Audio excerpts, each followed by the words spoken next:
مولانا الیاس صاحب تو اس درجے پر پہنچے ہوئے تھے کہ وہ کسی کی زبان سے یہ بات اگر سن لیتے کہ یہ تو اتفاق سے ہو گیا تو مطلب دہریت ہے. دہریت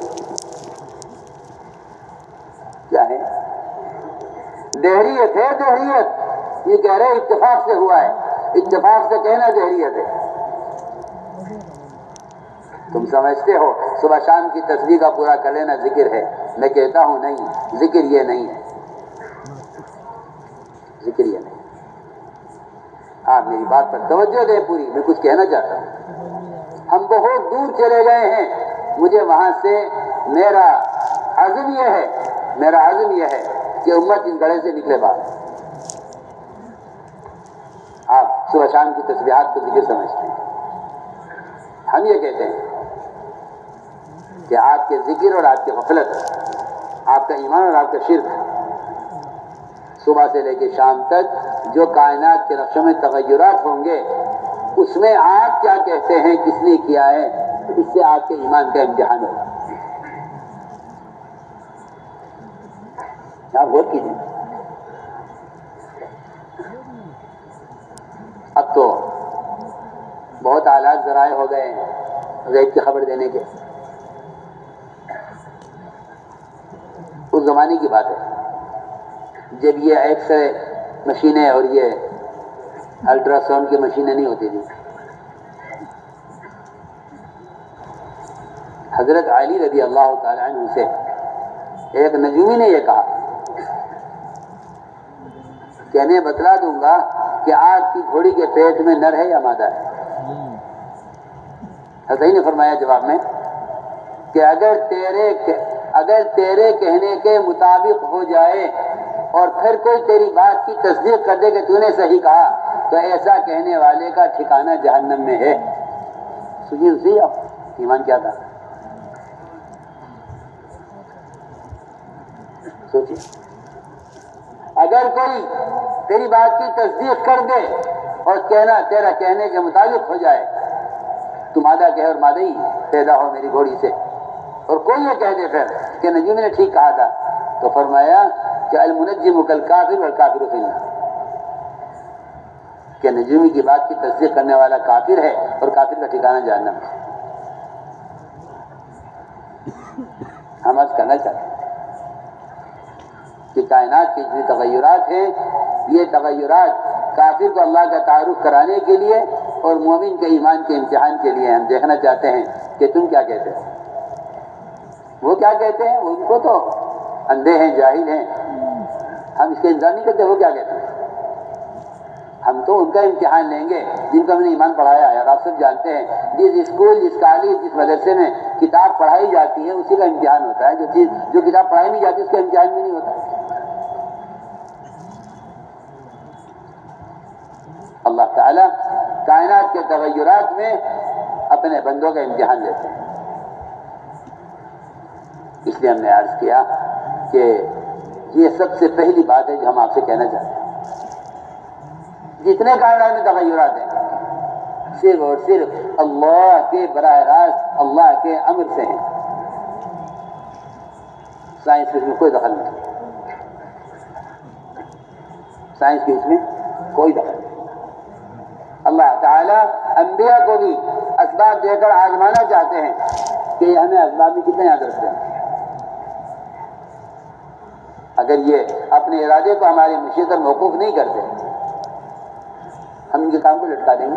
آپ دیکھ لیجیے میں تو صاف تو بس ہم ان کے کام کو لٹکا دیں گے نبیوں کے اگر انہوں نے ہمیں اپنے ارادے کو ہمارے ارادے پر موقوف نہیں کیا،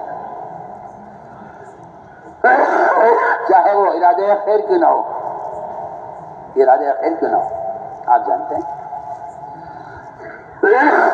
کیا اختیارات دیے سلیمان علیہ السلام کو. تو اللہ کیا اختیارات دیے. ہوا پر اور پانی پر اور جنات پر اور شیاطین پر. لیکن ایک کام کا ارادہ کیا کہ اپنی اولاد میں سے 100 مجاہد اللہ کے دین کی محنت کے لیے تیار کر. مہاجر کی روایت ہے کہ فرشتے نے کہا انشاءاللہ کہہ لو مگر وہ یاد نہیں رہی انشاءاللہ کہنی. آپ نے فرمایا اللہ میرے بھائی سلام پر رحم کرے، اگر انشاءاللہ کہہ لیتے تو 100 کی 100 بیویوں سے 100 گھڑ سوار مجاہدین تیار ہوتے. اس لیے کہ اللہ نے صاف کہہ دیا نا وما تشاؤون، تمہارے جانے کچھ ہوگا ہی جو ہم نہ چاہیں. اس وما تشاؤون کی نفی میں ملائکہ سے لے کر ساری دنیا کی حکومتیں، ساری دنیا کی وزارتیں، ساری دنیا کا نظام جو چل رہا ہے، اس سب کی نفی ہے کہ تمہارے جانے سے ہوگا ہی نہیں اللہ نے جب تک نہ چاہے. اس نے میرے بزرگ دوستوں عزیزوں، حضور اکرم صلی اللہ علیہ وسلم اس طرح اپنے صحابہ کا ایمان چرلا کرتے تھے. لیکن مشکل ہماری ہے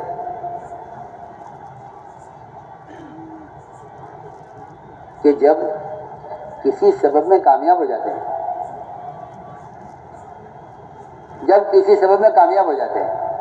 تو سبب سے نظر آنے والی کامیابیوں کو اسباب کی طرف ہی پھیر دیتے ہیں. اور حالانکہ اللہ تعالیٰ کا نظام یہ ہے کہ اللہ تعالیٰ اپنے بندوں کو اسباب میں جو کامیاب کرتے ہیں وہ کامیاب کرنے کے لیے نہیں کرتے، بلکہ وہ یہ جاننے کے لیے کرتے ہیں کہ یہ اس کامیابی کو کدھر منسوخ کرتا ہے، میری طرف یا سبب کی طرف. جتنے اسباب ہیں، چاہے وہ اسباب نبی کے پاس ہو یا ولی کے پاس ہو یا صحابی کے پاس ہو، سارے اسباب میں 2 امتحان ہیں. ایک امتحان یہ ہے کہ یہ کامیابی کو کدھر منسوخ کرتے ہیں، میری طرف یا سبب کی طرف. دوسرا امتحان یہ ہے کہ اس سبب میں یہ حکم پورا کرتے ہیں یا توڑتے ہیں. یہ سارے اسباب امتحان کے لیے، سارے اسباب امتحان کے لیے ہیں.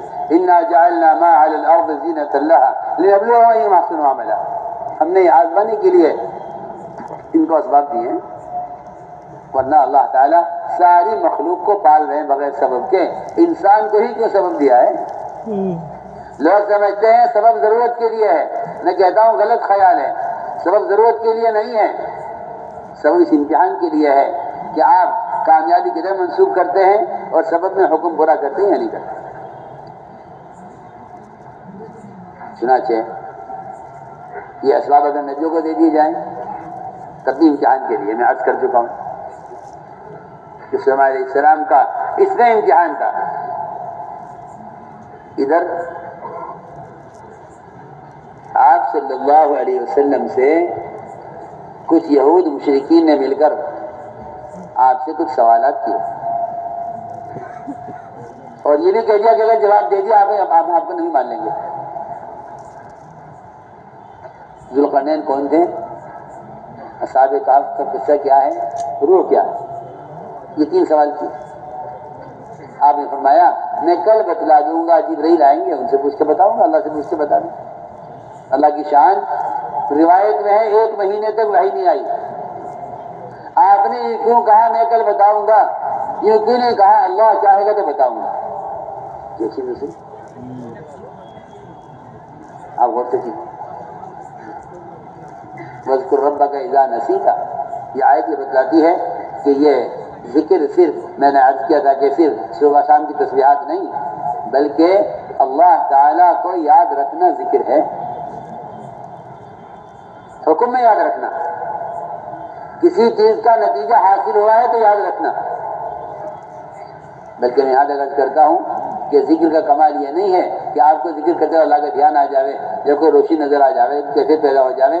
یہ ذکر کا کمال نہیں. علماء نے یہاں تک لکھا ہے اگر ذکر کرتے ہوئے کوئی کیفیت بن جائے تو اس کا کوئی اعتبار نہیں ہے.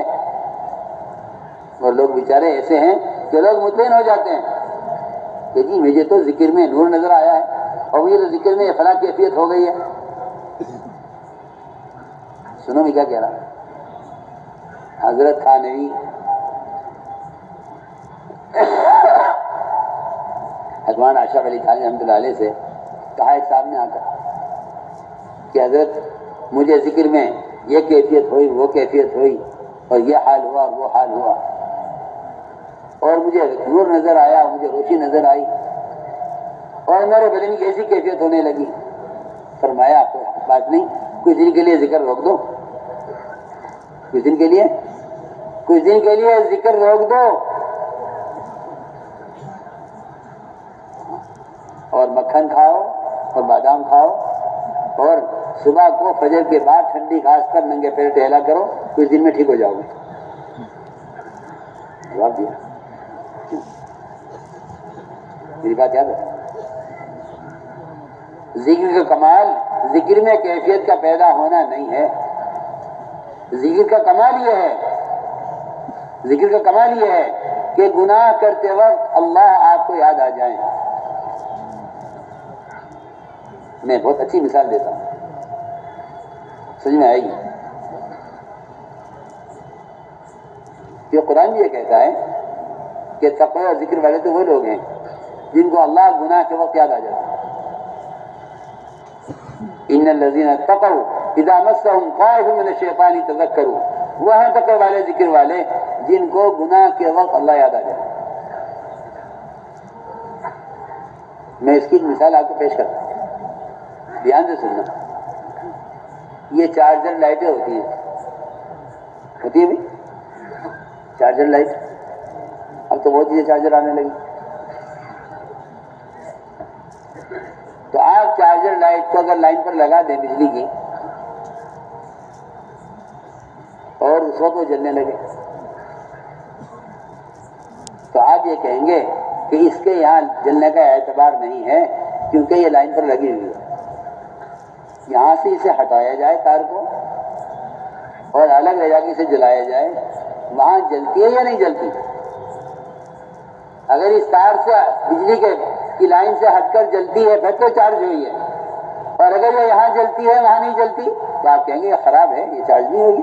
میری بات سمجھ میں نہیں آئی؟ میں تمہیں بات آسان سمجھانے کے لیے مثال دے رہا ہوں۔